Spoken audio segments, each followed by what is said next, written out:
संजय राऊत यांनी भारतीय जनता पार्टीला बकासूर अशा प्रकारची उपमा देणं म्हणजेच या देशातील 140 कोटी जनतेचा अपमान होय. ज्या सर्वसामान्य जनतेनं 2014 पासून माननीय पंतप्रधान नरेंद्रजी मोदी यांचं नेतृत्व स्वीकारलंय.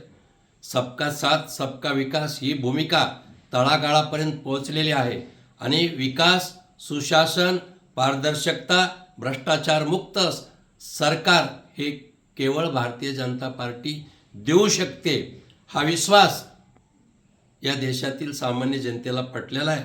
आणि म्हणून कुणाचं भक्षण करून भारतीय जनता पार्टी सत्तेवर आलेली नाही. मला वाटतं संजय राऊत यांनी स्वतःच्या पक्षाचं अगोदर बघितलं पाहिजे. दुसऱ्याच्या भाकरी भाजायचं काम ते का करतात हेच मला कळत नाही. स्वतःच्या पक्षात प्रचंड गडबाजी आहे, गोंधळ निर्माण चाललेला आहे. आदित्य ठाकरेंनी तुम्हाला लांब ठेवलेलं आहे, यावर ते काही बोलत नाहीत. दुसऱ्याचे कुटाणे करण्याचे धंदे बंद करावेत.